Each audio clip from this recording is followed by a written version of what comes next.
Mas ke बाद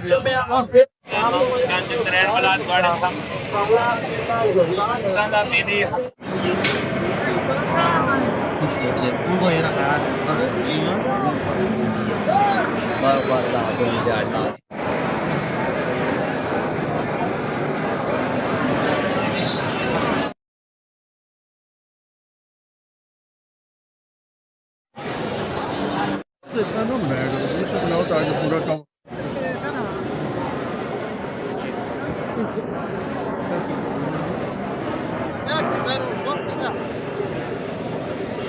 वो पिछली नहीं